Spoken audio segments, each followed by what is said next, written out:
selamat datang di channel saya, Sari Lovely.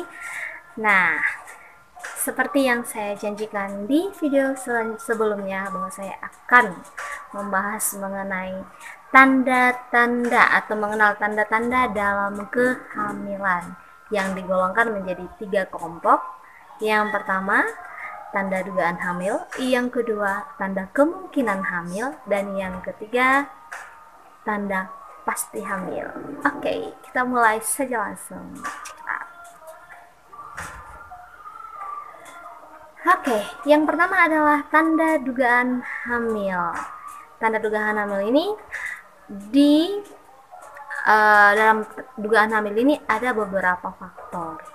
Nah, faktor yang pertama itu yang katanya kita diduga hamil itu gara-gara amenorea. Ada yang tahu? Itu adalah berhentinya siklus menstruasi pada seorang wanita yang dari setiap bulannya itu akan terjadi pada kita kaum wanita. Nah, untuk ibu-ibu yang mengalami siklus menstruasi yang setiap bulannya lancar, maka akan sangat mudah untuk menentukan usia kehamilannya dengan hari pertama, haid terakhirnya. Nah, untuk ibu-ibu yang mengalami siklus yang kurang baik setiap bulannya mungkin akan sedikit sulit.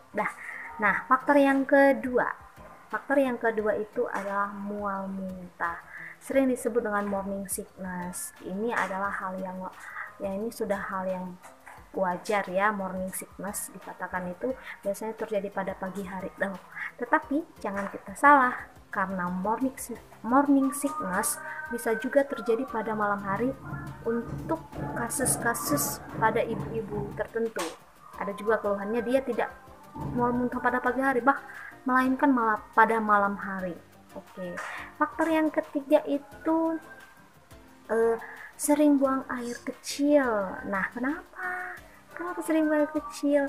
Secara logika kita sudah mulai berpikir bahwa uterus atau rahim ibu itu semakin membesar sehingga menekan kandung kemih ibu. Maka di trimester pertama ini seringkali terjadi buang air kecil yang berlebih. Namun akan hilang di trimester kedua dan akan timbul kembali di trimester yang ketiga. Begitu ya. Nah, faktor yang keempat itu apa? Perubahan pada mamai ibu atau payudara ibu.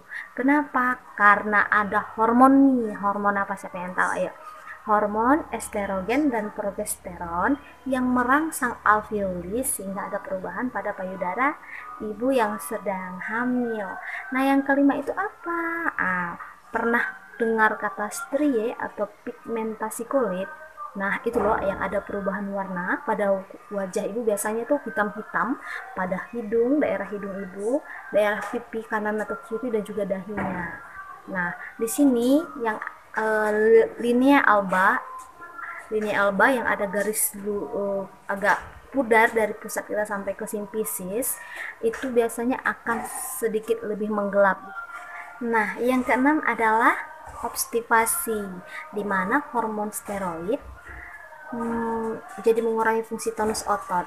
Nah, faktor yang terakhir adalah varises atau garis-garis biru pada kaki ibu. Itu karena apa? Nah, di trimester pertama kita tahu bahwa ibu mensuplai darah sebanyak-banyaknya untuk menghantarkan oksigen dan nutrisi kepada bayi, sehingga terkadang terjadi penyumbatan pada saluran bawah kaki ibu sehingga terjadi varises. Nah, sekarang kita masuk ke yang kedua adalah kemungkinan hamil. Nah, kemungkinan hamil ini ada beberapa faktor lagi nih. Yang pertama siapa tahu? Ayo. Yang pertama adalah tanda Hegar. Apa itu tanda Hegar? Gitu kan? Nah, biasanya tanda Hegar ini pemeriksaannya dilakukan pada usia kehamilan 6-8 minggu. Dimana caranya ini dilakukan oleh tim medis biasanya ya. Memasukkan dua jari di atas memasukkan dua jari ke fornix posterior ibu dan tangan yang satunya menekan simfisis ibu, bagian atas perut ibu di bagian simfisis pubisnya, dan nanti akan terasa waktu menekan uterus serasa seakan-akan terpisah dengan cervix. Itulah dari disebut dengan tanda Hegar ya. Tanda Piskacek, di mana terjadi pembesaran uterus yang tidak terlalu merata sehingga seperti tonjolan-tonjolan. Nah, itu ya tanda Pistache.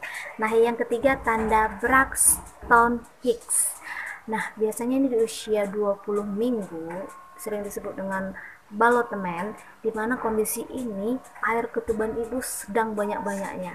Nah, ketika menekan uterus ibu dan kita seperti bisa melenting-lentingkan janin yang ada di uterus ibu. Faktor yang selanjutnya adalah tanda Church, di mana adanya perubahan warna pada lendir vulva dan vagina ibu berwarna kebiruan. Nah, yang selanjutnya adalah tes pack, ya kan? Itu sudah umum ibu-ibu lakukan. Tes pack itu lakukan biasanya 7 hari setelah hubungan seksual, dan baiknya dilakukan pemeriksaan pada pagi hari sebelum kita melakukan aktivitas apapun. Oke. Baik ibu-ibu, kita sekarang masuk ke kategori yang ketiga. Apa tadi? Ayo. Yang ketiga ini adalah tanda dia pasti hamil. Ini ya. Salah satu bagiannya adalah teraba bagian-bagian janin saat melakukan palpasi atau pemeriksaan ke abdomen ibu. Nah, ada tuh lepot 1, lepot 2, lepot 3 yang menentukan apakah ada kepala, apakah ada punggung, apakah ada tangan, di bagian terbawah ibu, simpisis ibu itu apa. Nah, itu salah satunya tanda pasti hamil. Dan yang kedua, ini denyut jantung janin. Biasanya bidan melakukan pemeriksaan dengan menggunakan alat yang disebut dengan Doppler ya. Nah, di situ nanti akan terlihat ada detak jantung janinnya. Bahkan angka-angkanya ketika Doppler yang memiliki angka bisa terlihat di situ apakah dia batas normal ya kan. Nah, itu untuk usia yang sudah semakin tua. Bagaimana kalau dia muda gitu kan? Pemeriksaan mana mungkin itu teraba. Nah, cara untuk memeriksa itu di saat dia belum masih kehamilan yang muda adalah dengan USG ke dokter spesialis, boleh ke dokter yang sudah mahir dalam membaca hasil USG juga boleh. Oke ibu-ibu. Oke, sekarang kita masuk di mana keadaan sehat atau penyakit yang diketahui berdasarkan tanda kehamilan. Yang pertama, hamil palsu. Hamil palsu. Ini dia kan yang saya jelaskan kemarin, hamil palsu. Keadaan dimana seorang wanita mengalami hal-hal seperti yang dialami wanita-wanita yang hamil, dalam dugaan hamil. Nah, dia tetap merasakan bahwa dirinya itu seperti ada yang bergerak di dalam perutnya, dia merasakan mual muntah yang berlebih, dia merasakan semua gejala-gejala kehamilan. Namun pada kenyataannya tidak ada janin dalam kandungannya. Itu faktor yang pencetus terjadinya ini belum terlalu diketahui, tapi peneliti mengatakan bahwa ini adalah salah satu akibat dari psikis ibu yang selalu ingin mengharapkan dia hamil. Itu psikis ibu yang ataupun lingkungan ibu yang dengannya begitu banyak kehamilan dan dia merasa bahwa ingin hamil. Nah, itu yang faktor yang masih disimpulkan oleh peneliti. Nah, yang dia rasa itu ada bayi, ternyata itu hanya gas, hanya BAK yang berlebih, begitu ya kan. Ini memang pengalaman yang sangat menyakitkan ketika kita mengalami hamil palsu. Semoga kita semua tidak pernah merasakannya ya. Semoga kita benar-benar kalau memang hamil sesungguhnya.